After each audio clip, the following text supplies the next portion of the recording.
শুভ সকাল বন্ধুরা, নতুন একটা ব্লগ নিয়ে আপনাদের সামনে আবার চলে এলাম। মোটামুটি 6:30টার মতো বাজে। তো সরোজিনী এই মাত্র কাজ করে বেরোলো, ও আজ আমার জন্য আপনাদেরকে পরে দেখাচ্ছি। আপনাদেরকে ও আমাদের জিনিস এনেছে আজকে। তো এইটাই ভালো লাগে, কি বলুন তো, এই যে ছোট ছোট ভালোবাসাগুলো, এই মানুষ এতটা ক্লোজ হয়ে যায় যখন, এতটা কাছের হয়ে যায়, ওর আমার প্রতি ভালোবাসা এইটাই আমার কাছে, মানে আমার জন্য ও করে এনেছে, বাড়ি থেকে বানিয়ে এনেছে জিনিসটা। তো এই জিনিসগুলো কি বলতো, এগুলো কোনো মানে এগুলো বলে আপনাদেরকে আমি বোঝাতে পারবো না, কীভাবে বলবো যে কেউ আমার জন্য ও নিজের বাড়ি থেকে গড়ে এনেছে। কালকে বেশি করে করেছিল, সেটা আজকে আমার জন্য ও সকাল সকাল নিয়েছে, আমাকে আমার প্লেটে সাজিয়ে বলছে, ম্যাম এই দেখুন আপনার জন্য এনেছি। আই জি থ্যাংক ইউ। তারপর আমি ফ্রিজে রাখলাম, এক্ষুনি খাবো না, একটু ওয়াশ হয়ে, তো ছেলেকেও তখন স্কুল ছাড়তে যেতাম। এই যে মহারাজ এখন ঘুমোচ্ছে। চোখের ব্যথাটা আগের থেকে একটু ঠিক হয়েছে, একটু বুঝতেই পারছেন হয়তো আপনারা। এখন ঘুম থেকে খানিকক্ষণ আগে ওঠার জন্য একটু হালকা ফোলা থাকে চোখে, ঘুম থেকে উঠলে ফোলা তো থাকেই, সেরকম আছে, বাট নর্মালি একটু আগের থেকে কমেছে। তো খুবই কষ্টে পাচ্ছিলাম, খুবই কষ্ট পাচ্ছিলাম চোখটাকে নিয়ে। তো সায়ন্তন মানে মাঝে মাঝে ফোন করে, যেখানে গেছে সেখান থেকে মাঝে মাঝে ফোন করে জিজ্ঞাসা করছে, তুমি চোখে ওষুধটা দিচ্ছ কি না ঠিকঠাক মতন। না আমি ঠিকঠাক মতো দিচ্ছি বলেই ব্যথাটা অনেকটা কমেছে, এখানে ব্যথাটা অনেকটা কমেছে।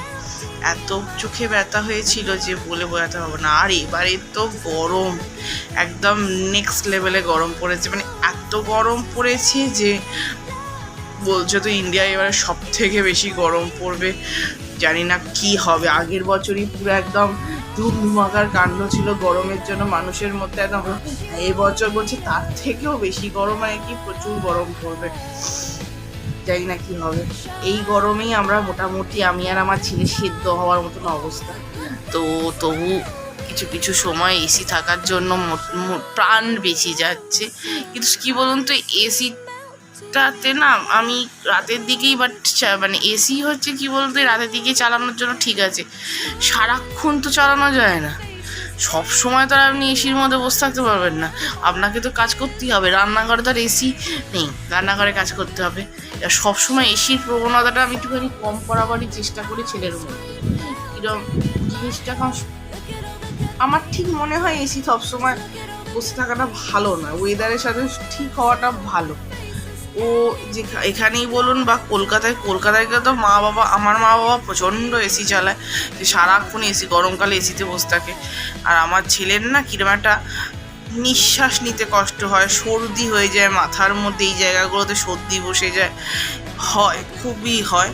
তো আর বেঙ্গলে গিয়ে আমরা ঠিক নিজেদেরকে কন্ট্রোল করতে পারি না, কারণ বেঙ্গলের গরমটা মহারাষ্ট্রের গরমের থেকে প্রচুর মহানটা একটু তুলনামূলকভাবে আমাদের বেশি লাগে। বেশি কেন লাগে জানি না, মহারাষ্ট্রের গরমটা একটুখানি আমাদের কাছে ঠিকঠাক লাগে। আর ওখানে গেলে কলকাতায় গরমটা, ওরে বাপরে, যেরকম গা হাত পা ফুলিয়ে দিয়ে যাচ্ছে মনে হয়, নিঃশ্বাস বন্ধ হয়ে যাচ্ছে মনে হয়, কী যে অবস্থা হয়। তো যাই হোক, বনু বাবাকে এখন তুলি, দাঁত মাজিয়ে ওকে একটু জল টল খাওয়াই, তারপর একটু গরম জল খাওয়াবো, তারপর আস্তে আস্তে পরপর আছে, তো সেসব করবো, করে বনুকে ড্রেস পরিয়ে স্কুল পাঠাবো। তো আপনাদের সাথে ওকে স্কুল পাঠাবার পর আপনাদের সঙ্গে আবার কথা বলছি। দেখি ও যদি স্কুল যাওয়ার ড্রেস পরার পর সঙ্গে আপনাদের সাথে কথা বলতে চায়, তো আপনাদের সাথে ডেফিনেটলি কথা বলাবো। এখন রেডিটা করে নিই, চলুন। বনু স্কুল যাওয়ার জন্য রেডি। হ্যাঁ তুমি একা যাচ্ছ, আমি একা ছাড়ছি, বাবা তারপর দেখবে আর দেবে, আমাকে পিটুনি তোমাকেও পিটুনি। বলো গুড মর্নিং সবাই। গুড মর্নিং সবাই। আমি এখন স্কুলে যাচ্ছি, পরে আপনাদের সাথে কথা বলবো, পরে আপনার সাথে অনেক কথা বলবো। চলো বাই।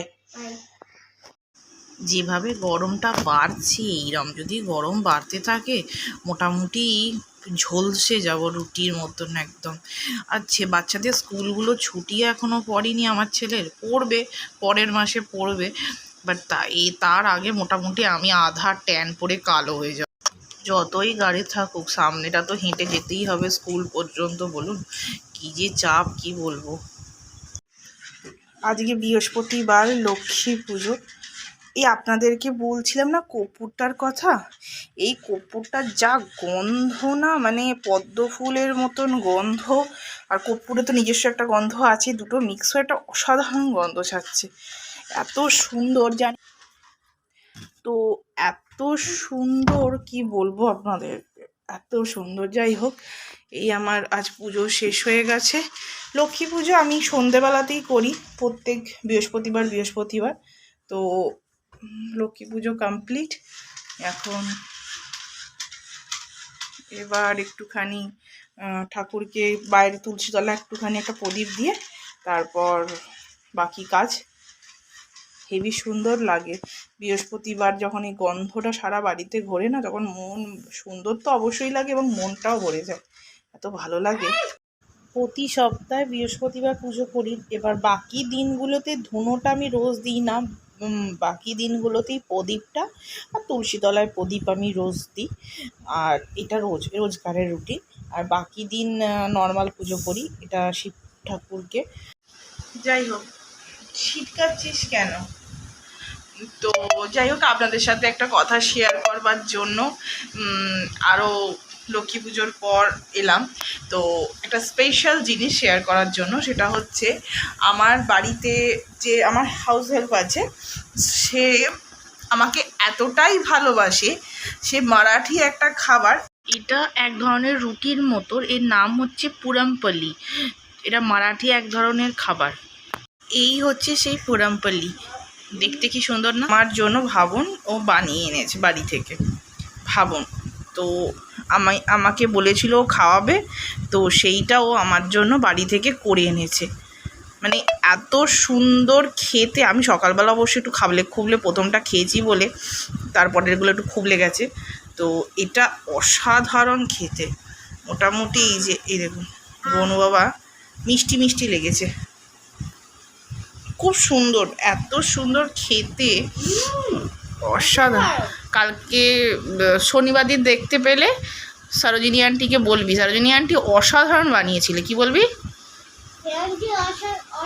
না, অসাধারণ বলে তো বুঝবে না, তুই বলবি সরোজিনী আন্টি বহুত আচ্ছা বানায়া থা।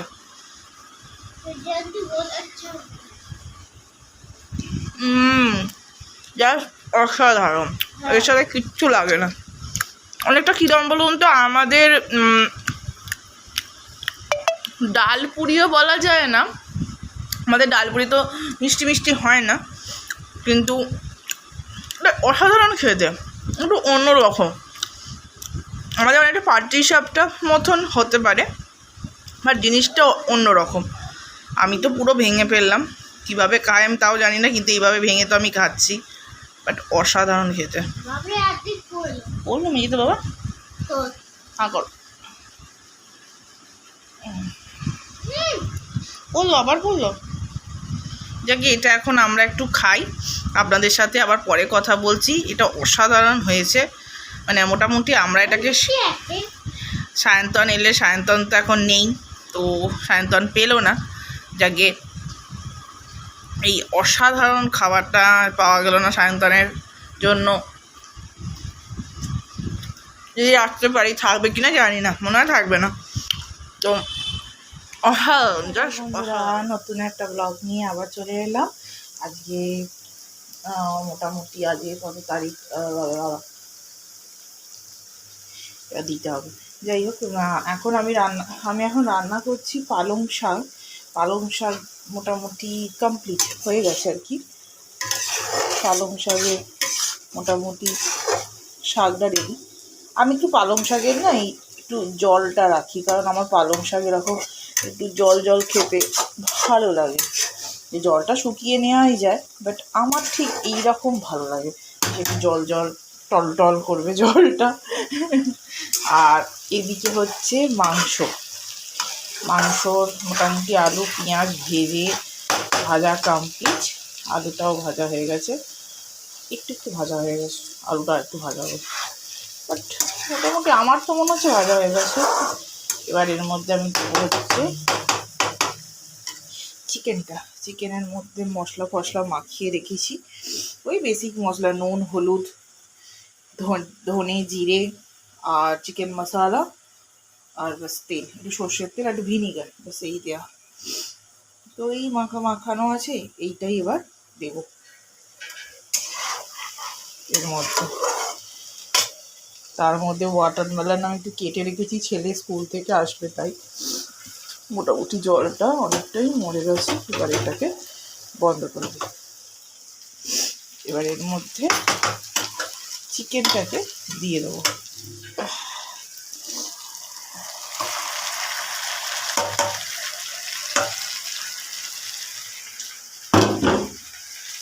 মশলাটা পরে দেবো, আগে চিকেনটা দিয়ে নিই।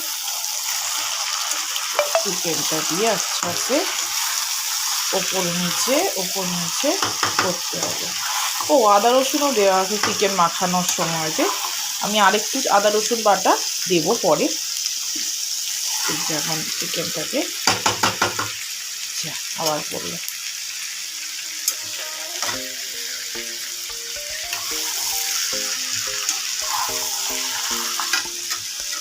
তো মোটামুটি চিকেনটা এখন একটু জল ছাড়বে, তারপর আপনাদের সাথে আবার চিকেনটাকে নিয়ে আসছি।